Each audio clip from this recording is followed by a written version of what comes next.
কপিধ্বজৰ উদ্যোগত নাজিৰা মহকুমাবাসী ৰাইজৰ সহযোগত যি ৮ দিনীয়া কাৰ্যসূচীৰে এই পবিত্ৰ ক্ষেত্ৰত শংকৰ মাধৱ সমন্বয় স্থলীত ভাওনা সমাৰোহ আয়োজন কৰা হৈছে। আজি তাৰ অন্তিম দিন। মুকলি সভা, বঁটা বিতৰণী সভা, সামৰণি অনুষ্ঠান। এই অনুষ্ঠানত আমি নিজেই উপস্থিত হ'বলৈ পাই কৃতাৰ্থ মানিছোঁ। আমাৰ এটা অপৰাধৰ কথা ক'বই লাগিব। ৰমেন দত্ত, উজ্জ্বল খনিকৰ প্ৰমুখ্যে ব্যক্তিসকলে এই অঞ্চলত ভাওনা প্ৰতিযোগিতা তথা ভাওনা সমাৰোহ পতাৰ লগে লগে আমাক খবৰ দিয়ে। এইবাৰো আমাক বাৰ্তা দিছিল। প্ৰথম আৰম্ভণি দিনটোতে উপস্থিত হোৱাৰ কথা কৈছিল আৰু ভাওনা সমাৰোহ উদ্বোধন কৰাৰ কথাও জনাইছিল। কিন্তু তেখেতসকলে যিটো দিন নিৰ্দিষ্ট কৰিলে, সেই দিনটিত আমাৰ পিতৃ শ্ৰাদ্ধ পৰাৰ কাৰণে আমি সেই দায়িত্ব গ্ৰহণ কৰিব নোৱাৰিলোঁ। তথাপি তেখেতসকলক ক'লোঁ যে আমাৰ লোভটো শেষ নহ'ল। আপোনালোকৰ সামৰণি অনুষ্ঠানত হ'লেও আমি উপস্থিত হ'লে শান্তি পাম। তেতিয়া তেখেতসকলে সেই কথাটোকে মানি ল'লে আৰু সেয়ে আজি আহি আমি আপোনালোকৰ মাজত উপস্থিত হৈছোঁ। আমাৰ এটা অনিচ্ছাকৃত অপৰাধ হৈছে, তাৰ কাৰণে আমি আপোনালোকৰ ওচৰত ক্ষমা বিচাৰিছোঁ।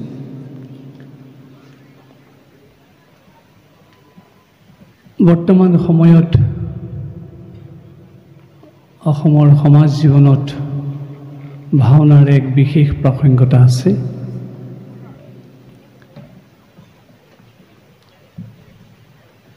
ভাওনাই যিদৰে সকলো শ্ৰেণীৰ দৰ্শকক সামৰি লৈছে, এইটো কথাই প্ৰমাণ কৰি দিছে ভাওনাৰ কিমান জনপ্ৰিয়তা আছে। মহাপুৰুষ শ্ৰীমন্ত শংকৰদেৱ গুৰুজনাই আমাক যি ভাওনা দি থৈ গ'ল, প্ৰকৃতাৰ্থত এই ভাওনা অসমৰ জনতাৰ বাবে নৈতিক, আধ্যাত্মিক, সামাজিক, সাংস্কৃতিক জীৱনৰ মূল সৌধ। এক কথাত ক'বলৈ গ'লে অসমীয়া ৰাইজে ভাওনাৰ অবিহনে নিজৰ সামাজিক জীৱন সম্পূৰ্ণ কৰিব নোৱাৰে।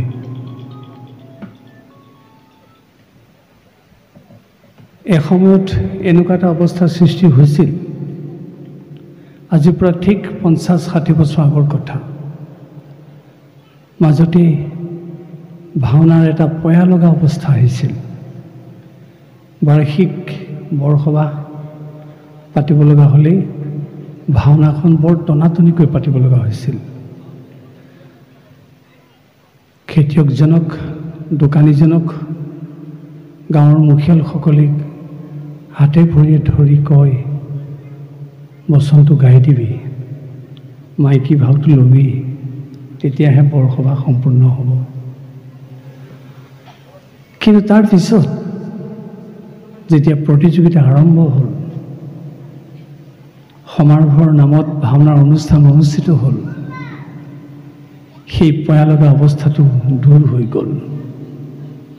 সেয়ে আমি ক'ব খোজোঁ, বৰ্তমান সময়ত ভাওনাৰ প্ৰাসংগিকতা আছে। কাৰণ প্ৰতিযোগিতাই মানুহক উৎসাহিত কৰে, প্ৰতিযোগিতাই মানুহক প্ৰেৰণা দিয়ে, প্ৰতিযোগিতাই প্ৰতিভাৰ পৰিচয় দিয়াৰ সুযোগ প্ৰদান কৰে। আপোনালোকে নিশ্চয় লক্ষ্য কৰিছে, বৰ্তমান সময়ত কেৱল গাঁৱলীয়া লোক, সজোৱা লোক, দোকানীজনৰ ভিতৰতেই ভাওনা আবদ্ধ হৈ থকা নাই। এতিয়া ভাওনাত ইঞ্জিনিয়াৰজনে ভাও লয়, উকিলগৰাকীয়ে ভাও লয়, ডাক্তৰজনে ভাও লয়। অৰ্থাৎ সমাজৰ সকলো শ্ৰেণীৰ লোকে একেলগে ভাওনাত অংশ ল'ব পাৰে। আৰু এয়াই আছিল মহাপুৰুষ শ্ৰীমন্ত শংকৰদেৱ গুৰুজনাৰ সপোন কাৰণ মহাপুৰুষ শ্ৰীমন্ত শংকৰদেৱে ভাওনাৰ যোগেদি লোকৰঞ্জন, লোকসংগ্ৰহ, লোকস্থিতি এই কথা বিচাৰিছিলে আৰু এতিয়া ই পূৰ্ণ মাত্ৰাই ইয়াক প্ৰকাশ কৰিছে। আপোনালোকে নিশ্চয় শুনিছে, আপোনালোকৰ ইয়াতো আছেই, আমাৰ মাজুলীৰ আউনীআটী সত্ৰৰ মণিকাঞ্চ ৰংগক্ষেত্ৰত যি ভাওনা সমাৰোহ অনুষ্ঠিত হৈ আহিছে, সেই ভাওনা সমাৰোহত এজন বিশেষ দৰ্শক ইয়াত আছে। আজি আপোনালোকৰ সভাপতি ৰমেন দত্ত সদায় ভাওনা চাই 40-50 হাজাৰ দৰ্শকে আমাৰ ভাওনা উপভোগ কৰে। গতিকে আজি অসমৰ সমাজ জীৱনত ভাওনাৰ কিমান জনপ্ৰিয়তা আছে ই তাৰ জ্বলন্ত উদাহৰণ। সেয়ে আমি ক'ব খোজোঁ, অসমত এতিয়া এনে এটা নাট্য অনুষ্ঠান নাই য'ত ইমান সংখ্যক দৰ্শক একেলগে উপস্থিত হৈ 8-9 ঘণ্টা ভাওনা উপভোগ কৰিব পাৰে। হয়, থিয়েটাৰৰ জনপ্ৰিয়তা আছে, মঞ্চ নাটৰ জনপ্ৰিয়তা আছে। খুব ভাল থিয়েটাৰখনত 3টা শ্ব' যদি হয়, 3টা দৰ্শনী হয়, খুব বেছি 1500 দৰ্শক থাকিব। বা প্ৰতিযোগিতাৰ নাটকতো দৰ্শক আছে, কিন্তু মাজুলীৰ সেই মণিকাঞ্চ ৰংগক্ষেত্ৰত যিটো দৰ্শক আছে কাৰো লগত তুলনা কৰিব নোৱাৰি। সেয়ে আমি পুনৰ ক'ব খুজিছোঁ যে ভাওনাৰ কিমান জনপ্ৰিয়তা আছে সেই কথাই তাক প্ৰমাণ কৰি দিছে। কিন্তু আজি সামৰণি পৰ্বত সমাৱৰ্তন কালত আমি আজি ভাওনাৰ পৰ্যালোচনা কৰিম, কাৰণ ক'ৰবাত জনপ্ৰিয়তাৰ মাজতে ভাওনাত হিনদেৰি ঘটিছে।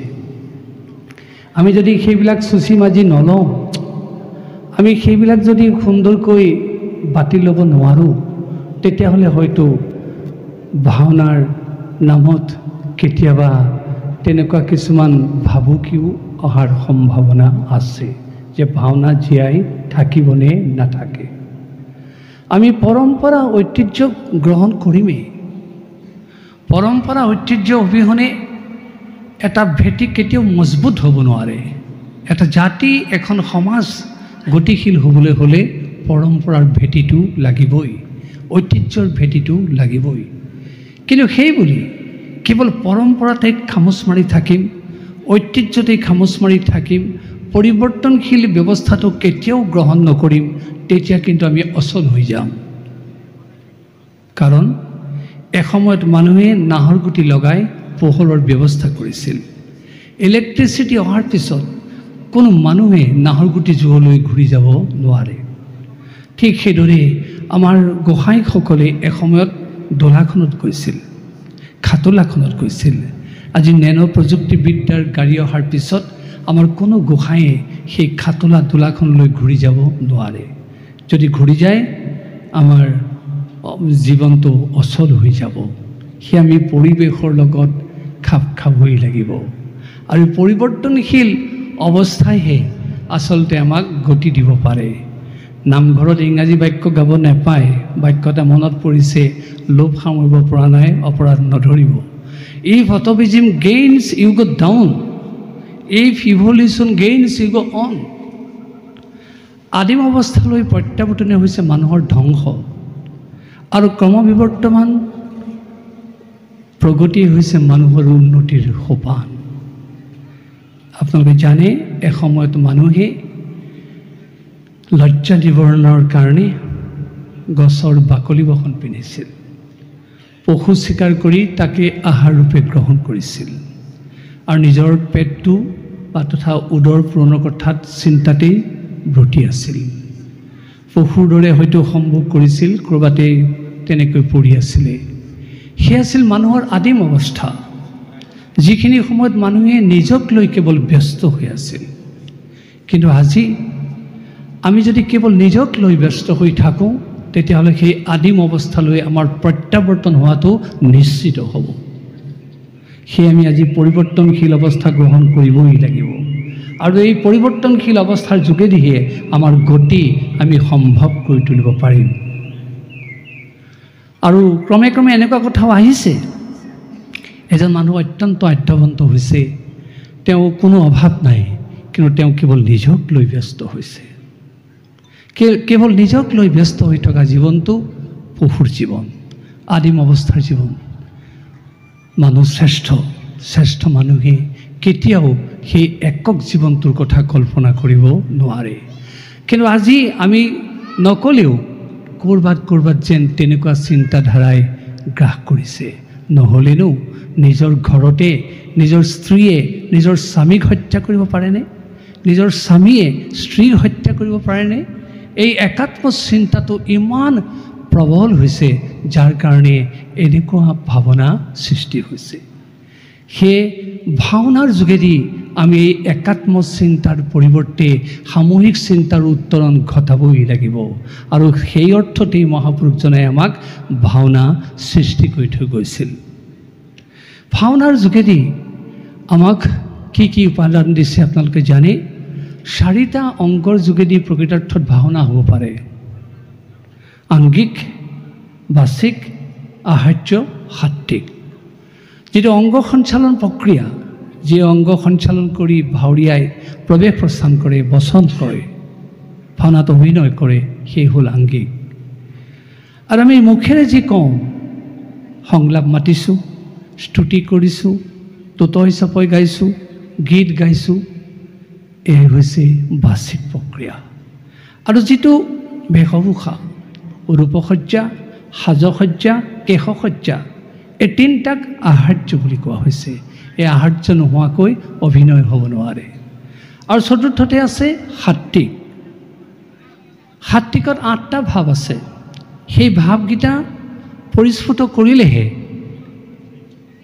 ভাওনা স্বাভাৱিক অৱস্থাত পৰিণত হ'ব পাৰে আৰু সি উপভোগ্য হ'ব পাৰে।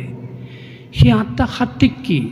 স্টাৰ্ট, সেদজল, ৰোমাঞ্চ, বেপথু, অশ্ৰু, বৈবৰ্ণ, স্বৰভেদ আৰু প্ৰলয়।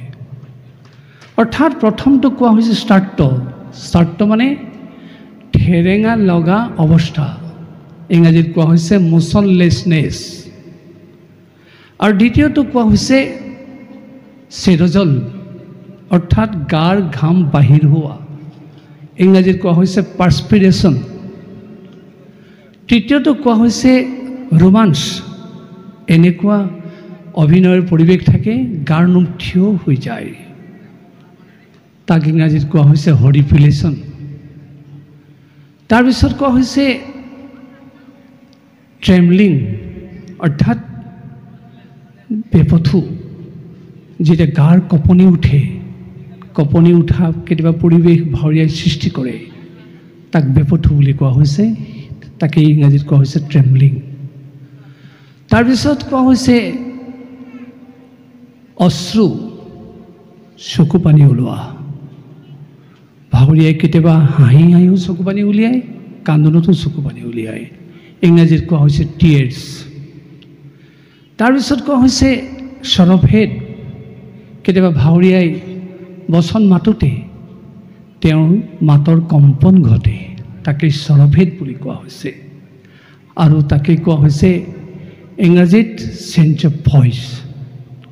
তাৰপিছত কোনো ভাৱৰীয়াই কেতিয়াবা বিভীষিকাময় দৃশ্য দেখোঁতে তেওঁৰ মুখৰ বৰণ সলনি হয়, গাৰ ৰং সলনি হয়, ৰঙা ক'লা পৰে, সেইটো কোৱা হৈছে বৈবৰ্ণ, ইংৰাজীত কোৱা হৈছে চেঞ্জ অফ কালাৰ। শেষৰটো হৈছে প্ৰলয়, ভাৱৰীয়া যেতিয়া পৰি যায়, মৃত্যুমুখী অৱস্থা প্ৰদৰ্শন কৰে, তাক প্ৰলয় বুলি কোৱা হৈছে। আৰু সেইটোকে ইংৰাজীত কোৱা হৈছে ফেইণ্টিং। এই 8টা ভাৱ যেতিয়া সত্তাৰ পৰা স্বাভাৱিকভাৱে প্ৰদৰ্শন হ'ব, সেয়ে হ'ব সাত্ত্বিক, সেয়ে হ'ব অভিনয়ৰ প্ৰকৃত স্পষ্ট ছবি। আৰু সেই ছবি চাইহে দৰ্শকে কান্দিব, দৰ্শকে হাঁহিব, আৰু দৰ্শকে খুব দীঘলীয়াকৈ থাকি তাত অৱস্থান গ্ৰহণ কৰি উপভোগ কৰিব। গতিকে ভাৱৰীয়াৰ কাৰণে এয়া অত্যন্ত গুৰুত্বপূৰ্ণ এটা দিশ, যাৰ যোগেদি ভাওনা এইদৰে আকৰ্ষণীয় হ'ব পাৰে। এই ভাওনাৰ যোগেদি আমাক কেনেকৈ সামূহিক বাৰ্তা দিছে মহাপুৰুষজনাই চাওক। সেই 7টা উপাদানৰ যোগেদি আমাক এই বাৰ্তা দিয়া হৈছে। সপ্তৰসে নাটক ৰচনা কৰয়, শুনিওক সপ্তবিধৰ অসৰ অন্নয়, গায়ন বায়ন সবে সভা জয় কৰে, সূত্ৰ নাট্যগুণে ৰসিকৰ মনোহৰে, পণ্ডিতে বুজিবে শ্লোক কৰিলা ৰচন, গীত অৰ্থ বুজিবে দ্বিজ সভ্যগণ, ব্ৰজভাষী ভাষাক বুজিবে গ্ৰামী লোক, চৌমুখা দেখিবে অজ্ঞমূঢ় লোক, শুদ্ধ বা অশুদ্ধ তথাপিতো কৃষ্ণ নাম, এই সপ্তৰস নাটকৰ অনুপম। অৰ্থাৎ গায়ন বায়ন, নাট্য চৰিত্ৰ, সূত্ৰধাৰ, শ্লোক, গীত, ব্ৰজাৱলী ভাষা, চৌমুখা আৰু কৃষ্ণ নাম, এই 7টা উপাদানেৰেহে ভাওনা সৃষ্টি হ'ব পাৰে। আপোনালোকে জানে গায়ন বায়নে যেতিয়া ভাওনাৰ আৰম্ভণিতে ধেমালি বজাই পৰিৱেশ সৃষ্টি কৰে, সঁচাকৈয়ে গায়ন বায়নে সভা জয় কৰে কথাটোৰ শুদ্ধতা আছে। কাৰণ গায়ন বায়ন গোৱাৰ লগে লগে আমাৰ মানুহে গম পায় ভাওনা চাবলৈ যাবৰ হ'ল, আৰু সঁচাকৈয়ে ভাওনা চোৱাৰ মানসিক পৰিৱেশ সৃষ্টি কৰি দিয়ে। সেইকাৰণে সভা জয় কৰি বুলি কোৱা হৈছে গায়ন বায়নৰ যোগেদি। ঠিক সেইদৰে সূত্ৰ নাট্যগুণে ৰসিকৰ মনোহৰে, সূত্ৰ নাট্য চৰিত্ৰই যিদৰে প্ৰৱেশ কৰে, যিদৰে প্ৰস্থান কৰে, যিদৰে নিজৰ বচন গীত মাত উপস্থাপন কৰে, তাতেই ৰসিক শ্ৰেণীয়ে ৰস পায়, ভাওনাৰ থলীত বহি থাকিব পাৰে। যিহেতু তাতো ৰস পোৱা নাই, পণ্ডিতে বুজিবে শ্লোক কৰিলা ৰচন, ভাওনাৰ যি কথা সংলাপেৰে কৈছে, গীতেৰে কৈছে, তাক আকৌ সংস্কৃত শ্লোকেৰে কৈছে। অৰ্থাৎ ভাওনাৰ থলীত পণ্ডিত শ্ৰেণীৰ লোকো বহি থাকিব পাৰে, আৰু পণ্ডিতে সাধাৰণতে সংস্কৃত শ্লোক শুনি ভাল পায়, তাৰ ৰসত তেওঁলোক দ্ৰৱীভূত হৈ ভাওনাত বহি থাকিব পাৰে। যিহেতু তাতো ৰস পোৱা নাই, গীতৰ অৰ্থ বুজিবে দ্বিজ সভ্যগণ, ভাওনাৰ কথাক, ভাওনাৰ শ্লোকক গীতেৰে আকৌ ৰস দিয়া হৈছে। দ্বিজসকলে বহি তাত গীত শুনি ৰসত আপ্লুত হৈ থাকিব পাৰে। কিন্তু কেৱল ব্ৰাহ্মণকে দ্বিজ বুলি কোৱা হোৱা নাই, সংস্কাৰত দ্বিজ উচ্যতে, যাৰ এক সংস্কৃত জীৱন আছে তেওঁলোক দ্বিজ। সেইকাৰণে ভাওনাৰ থলীলৈ আহোঁতে তেওঁ সংস্কৃত হৈ আহিব লাগিব, আৰু যিসকল সংস্কৃত হৈ আহিব তেওঁলোক দ্বিজ উপাধিৰে বিভূষিত হ'বই, আৰু সেই দ্বিজসকলে গীত শুনি সঁচাকৈ তাৰ ৰসত আপ্লুত হৈ বহি থাকিব পাৰে।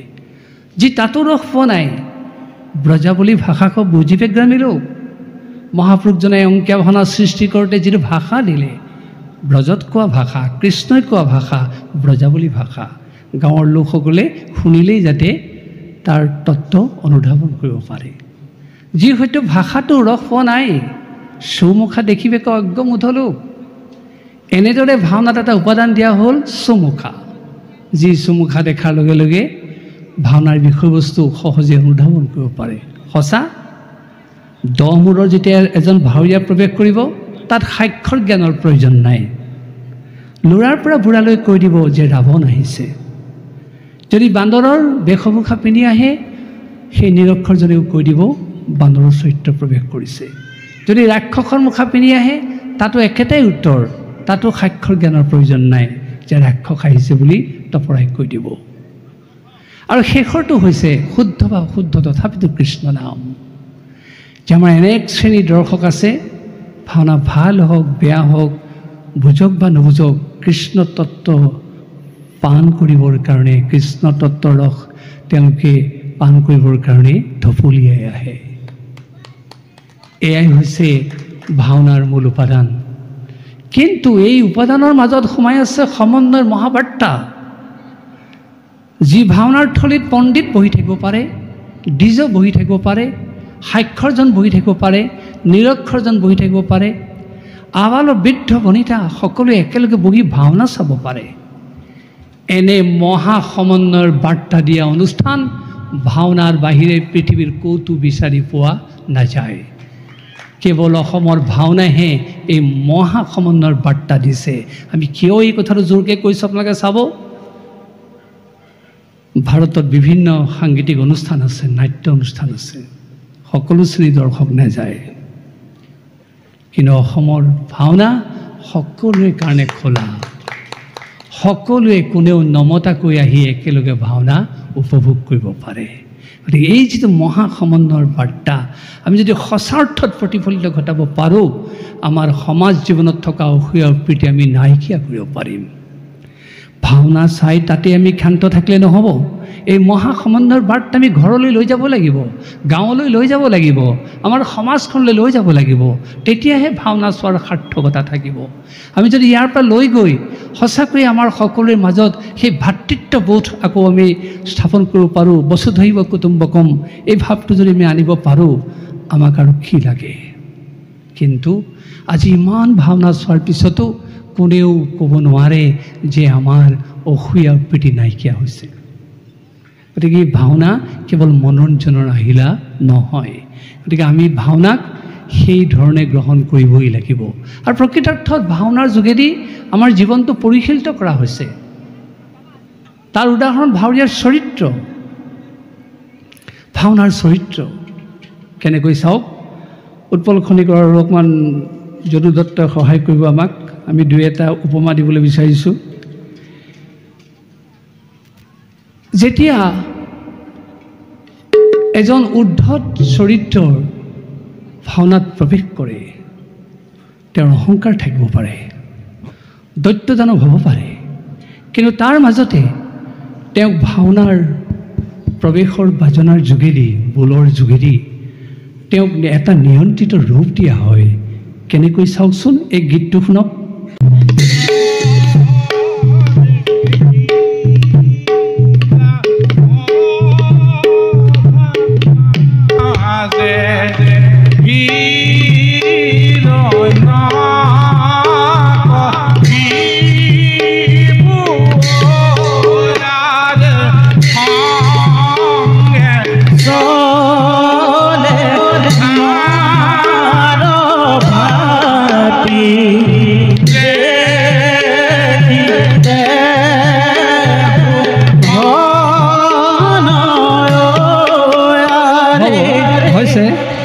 ইয়াৰ পিছত ভাওনাত যেতিয়া দুটা চৰিত্ৰই উগ্ৰভাৱ প্ৰকাশ কৰে বা দুটা দলে যুদ্ধৰ কাৰণে উদ্যত হয়, তেতিয়া সেই উগ্ৰভাৱ থাকিলেও, খং থাকিলেও, যুদ্ধ কৰিব খুজিলেও তেওঁলোকক যুদ্ধ পয়াৰৰ যোগেদি কেনেকৈ নিয়ন্ত্ৰণ কৰা হৈছে চাওক। যুদ্ধৰ এটা পয়াৰ গীত গাই দিওঁ।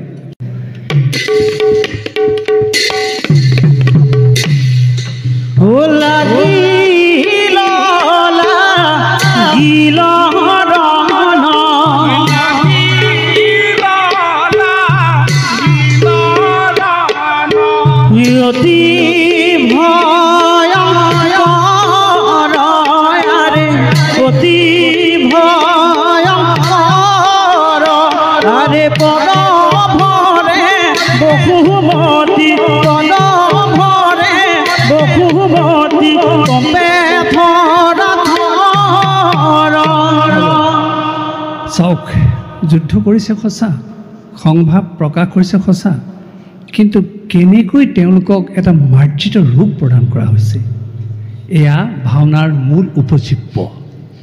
ঠিক সেইদৰে আপোনালোকে জানেই, আমাৰ সমাজ জীৱনত শৃংগাৰস আছে, কামভাৱ আছে, ভাওনাটো আছে শৃংগাৰস।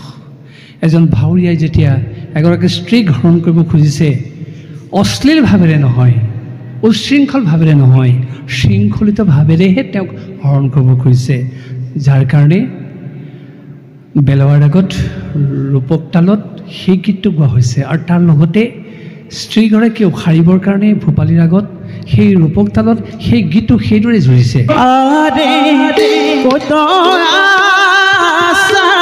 স্বামী মোৰ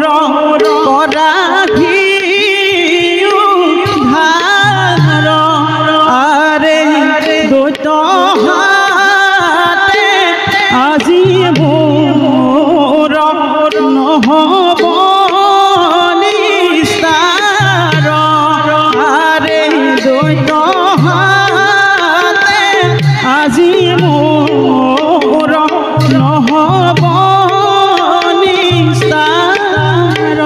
চাওক, শৃংগাৰক প্ৰকাশ কৰিছে, কিন্তু তাতে কিমান নিয়ন্ত্ৰিততাৰ ৰূপ দিয়া হৈছে। ঠিক সেইদৰে ভাওনাত চৰিত্ৰই দুখ কৰে, তাত বিভিন্ন বিলাপ আছে, একাৱলী, মুক্তাৱলী, বিন্ধ্যাৱলী, যুক্তাৱলী, জোনা। কিন্তু দুৰ্ভাগ্যৰ বিষয় আজিকালি এইবিলাক প্ৰায় নোহোৱা হৈছে। এজনে গোৱাৰ অৰ্থত একাৱলী, দুজনে গোৱাৰ অৰ্থত যুক্তাৱলী, ৰাগ তাল নোহোৱাকৈ মুকলি মনে গোৱাটো মুক্তাৱলী। ঠিক তেনেকৈ বলিৰ যি পত্নী বিন্ধ্যাৱলীয়ে ভগৱন্তক স্তুতি কৰিছিল, যিটো বিলাপ গাইছিল সেইটোক বিন্ধ্যাৱলী বুলি কোৱা হয়। ঠিক তেনেকৈ জোনা আছে, কিন্তু এইবিলাক আজিকালি ভাওনাত নোহোৱা হৈছে। আৰু চাওক, আমি এইটো কাৰণে এইটো কথা ক'বলৈ বিচাৰিছোঁ যে দুখ প্ৰকাশ কৰোঁতেও পৰিমাৰ্জিত ৰূপতহে দুখ প্ৰকাশ কৰিছে, হাও হাওকৈ কান্দি দিয়া নাই আৰু অত্যন্ত বিভৎস ৰূপত কন্দা নাই। যিধৰণে কান্দিছে, দুখ কৰিছে, তাতে আছে মাৰ্জিত ৰূপ। আপোনালোকে জানে, দুঃশাসনৰ ৰক্তপান সৌখিন্যাখনলৈকে কৰা ভাওনাখন আমাৰ সমাজত অত্যন্ত জনপ্ৰিয় ভাওনা। অভিমন্যু বধ, ইয়াতো বোধ কৰোঁ হৈছে ভাওনাখন। অভিমন্যু ভাওনাখনো অত্যন্ত জনপ্ৰিয় ভাওনা। ভীষ্ম সৰসজ্জা অত্যন্ত জনপ্ৰিয় ভাওনা। কিন্তু সেই ভাওনা চাবলৈ যে মানুহ দৌৰি যায়, কিহৰ কাৰণে? দুঃশাসনৰ ৰক্তপান চাবৰ কাৰণে? অভিমন্যুক যিদৰে অন্যায় কৰি বধ কৰিলে তাক চাবৰ কাৰণে? ভীষ্মই যিদৰে সৰসজ্জাত পৰি আছে তাক চাবৰ কাৰণে? নহয়, তাৰ পৰা নীতি শিক্ষা ল'বৰ কাৰণে গৈছে। আৰু সেই নীতি শিক্ষা ল'বলৈ যাওঁতে তাত যিদৰে চৰিত্ৰই অভিমন্যুৱে বিলাপ কৰিছে, দুঃশাসনে বিলাপ কৰিছে, এই বিলাপখিনিৰ মাজেদি আমাৰ দৰ্শকে তাৰ পৰা মূল তত্ত্ব গ্ৰহণ কৰিছে। তাৰে যুক্তাৱলী, একাৱলী, মুক্তাৱলী আমি এষাৰি এষাৰি বিলাপ গাবৰ কাৰণে দুইজন বায়নক আহ্বান জনাইছোঁ। ক্ষমা কৰা মুনিবৰ, ধৰু তজু চৰণত, দুখময়ী কৰিলো অজ্ঞানবশত,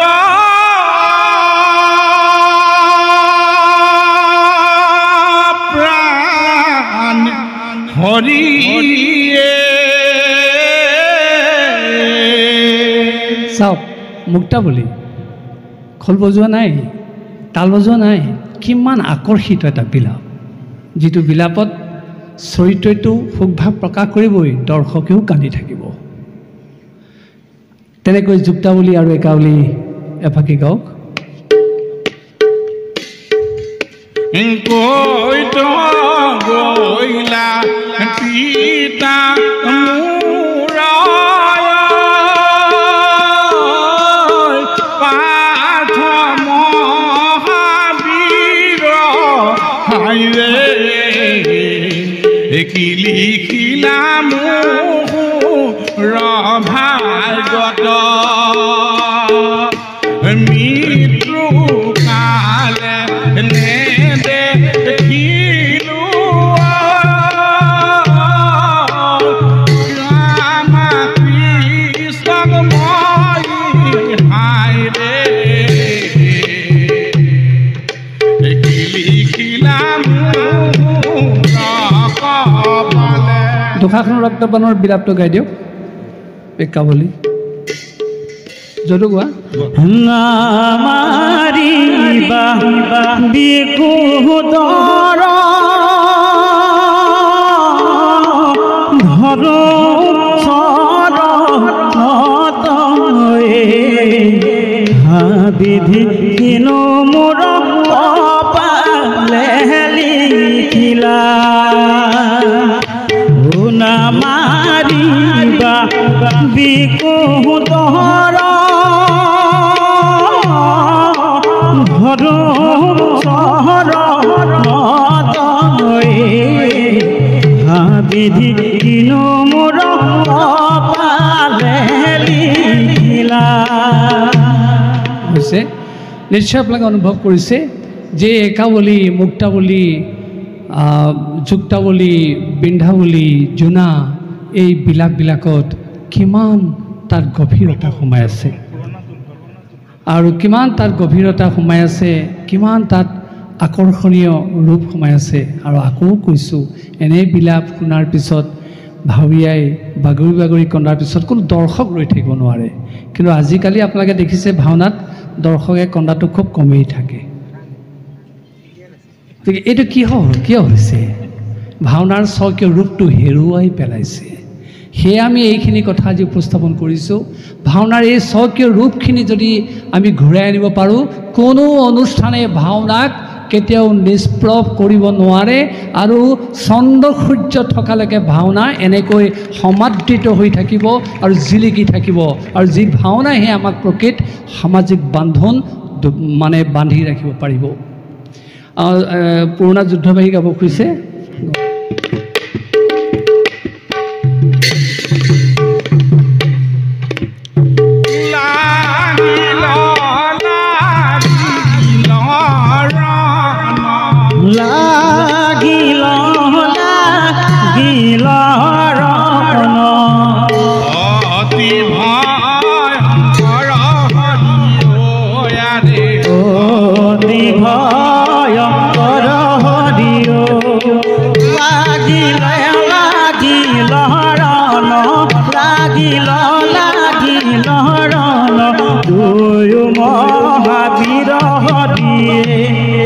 সংভাৱ দেখুৱাইছে, যুদ্ধ কৰিছে, কিন্তু তাতেই উগ্ৰ স্বভাৱটোক নিয়ন্ত্ৰণ কৰা হৈছে যুদ্ধৰ মাধ্যমেৰে।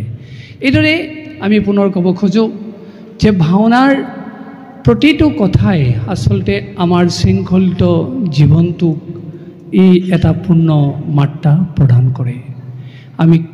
আমাৰ সমাজ জীৱনত দুখ আছে, আমাৰ সমাজ জীৱনতো খং আছে, আমাৰ সমাজ জীৱনতো হাঁহ হুতাশ আছে, কিন্তু ভাওনাৰ যোগেদি আমাক যি শিক্ষা দিছে, আমি যদি সেই শিক্ষা বুটলি আমি ঘৰখনলৈ সোমোৱাই আনো, আমাৰ কান্দোনৰ মাজতো আমি তাৰ এটা শান্তি অনুভৱ কৰিব পাৰিম। অট্টহাস্য কৰিব লগা কেতিয়াবা আমাৰ অৱস্থাৰ সৃষ্টি হ'ব পাৰে, তাৰ মাজতো আমাক নিয়ন্ত্ৰিত ৰূপ গ্ৰহণ কৰিবলৈ কৈছে, ভাওনাই আমাক শিক্ষা দিছে। ঠিক তেনেকৈ আমাৰ কাম ভাৱ আছে, সেই কামকো নিয়ন্ত্ৰণ কৰিবৰ কাৰণে ভাওনাই আমাক শিক্ষা দিছে। সেয়ে আমি ক'ব খোজোঁ ব্যক্তি সমাজ সকলোতে পৰিশীলিত জীৱন দিয়া মাধ্যমটোৱে হৈছে ভাওনা। আৰু এই ভাওনাত আনে নালাগে আমি ভগৱন্তক স্তুতি কৰোঁতেও কেনেকৈ কিমান বিনয়েৰে স্তুতি কৰোঁ চাওক। আমাৰ সত্ৰীয়া জীৱনৰ এটা স্তুতি আছে এনেধৰণৰ, নাথ হৰি দেহি মে শ্ৰী চৰণে শৰণং। তাকে আমাৰ গাঁৱৰ সমাজে ভাওনাত স্তুতি কৰোঁতে কেনেকৈ কৰিছে চাওক। নমো নমো নাৰায়ণ দিয়াদৰিখন তোমাৰ চৰণে মই কৰোঁ বন্দন। চাওকচোন, মন্দিৰত প্ৰাৰ্থনা কৰোঁতে উদাত্ত স্বৰে গাব শ্লোকটো, কিন্তু আমাৰ ভাওনাত ভগৱন্তক প্ৰাৰ্থনা কৰোঁতে ইমান বিনয় স্বৰেৰে প্ৰাৰ্থনা কৰিবলৈ দিয়া হৈছে। ইয়াতকৈ আৰু আমাৰ জীৱন বিনয় কৰাৰ শিক্ষা কি প্ৰয়োজন আছে? ভাওনাই আমাক এনেকৈ বিনয়ী হ'বলৈ শিক্ষা দিছে। আৰু বেছি কথা আমি নকওঁ, এটা কাহিনী কথা ক'ম। ভীষ্ম সৰসজ্জাৰ কাহিনী, ভীষ্ম সৰসজ্জাৰ ভাওনাৰ কথা। এই ভীষ্ম সৰসজ্জাৰ ভাওনাই আমাক কি শিক্ষা দিছে চাওক। আমি আকৌ কৈছোঁ, সেই ভাওনাখন সৌসিদিনাখনলৈকে অত্যন্ত জনপ্ৰিয় ভাওনা আছিল। ভীষ্ম সৰসজ্জা বুলি ক'লে মানুহ উবুৰি খাই পৰে ভাওনাত। কিয়? সেই শৰৰ ওপৰত ভীষ্ম পৰি থকা দৃশ্যটো চাবলৈ মানুহ আচলতে নাহে, তাৰ প্ৰকৃত তত্ত্বটোহে গ্ৰহণ কৰিবলৈ আহিছে। তত্ত্বটো কি সোমাইছে চাওকচোন। ভীষ্মই যেতিয়া অৰ্জুনৰ নিক্ষিপ্ত শৰত আঘোণ মাহৰ শুক্লা নৱমীৰ তিথিৰ দিনা সৰসজ্জাত পৰিলে, তেওঁ কিন্তু মৃত্যুক এমাহ 26 দিনলৈ ঠেলি দিলে। মাঘ মাহৰ শুক্লা পঞ্চমী তিথিৰ দিনাহে তেওঁ মৃত্যুক সাৱটি লৈছে। এইটো কেনেকৈ সম্ভৱ? এপাত নহয়, দুপাত নহয়, সহস্ৰ শৰাই বিন্ধাৰ পিছতো ভীষ্মই ছটফটাই থকা নাই। সেই সৰসজ্জাক শান্তি সজ্জালৈ ৰূপান্তৰিত কৰি তাতে শয়ন কৰি শান্তি মনেৰে পঞ্চপাণ্ডৱক শান্তিৰ বাৰ্তা প্ৰদান কৰিছে। কেনেকৈ সম্ভৱ? আপোনালোকৰ গাত যদি কাৰোবাৰ মাৰাত্মক অস্ত্ৰৰ আঘাত পৰে, আপোনালোক ছটফটাই থাকিব, কিন্তু ভীষ্মৰ ছটফটাই থকা নাই। কাৰণটো তিনিটা: সদাচাৰী জীৱন, সংযমী জীৱন আৰু আধ্যাত্মিক জীৱন নিষ্ঠাৰে পালন কৰাৰ কাৰণে ভীষ্মই মৃত্যুৰ দৰে এটা অৱস্থাক ঠেলি দিব পাৰিলে। তাকো এদিন নহয় দুদিন নহয় এমাহ ২৬ দিনলৈ ঠেলি দিলে। আৰু যিটো দিনত ভীষ্মই মৃত্যুক আঁকোৱালি ল'লে তাৰো তাৎপৰ্য আছে, কাৰণ সেইটো আছিল ত্ৰিশুক্ল দিৱস। ত্ৰিশুক্ল দিৱসত যদি মানুহৰ মৃত্যু হয় মানুহে পাৰিষদী জীৱন লাভ কৰে। অৰ্থাৎ মাঘ মাহৰ শুক্লা পঞ্চমী তিথিটো এটা শুক্লপক্ষ, দিনত মৃত্যু হৈছে দিবা শুক্ল, উত্তৰায়ণ শুক্ল, তৃতীয় শুক্ল। এই তিনিটা শুক্লক ত্ৰিশুক্ল বুলি কয়। আৰু সেই ত্ৰিশুক্লত ভীষ্মই মৃত্যুবৰণ কৰাৰ কাৰণে তেওঁ পাৰিষদী জীৱন লাভ কৰিছে। এতিয়া আমি মূল কথাটোলৈ আহিছোঁ। আজি বাইকখন লৈ যদি ল'ৰা ছোৱালী ওলাই গৈছে, গাড়ীখন লৈ যদি ওলাই গৈছে, আনৰ নহ'লেও মাকৰ বুকুখন দূৰ দূৰকৈ কঁপি থাকে। কেলে?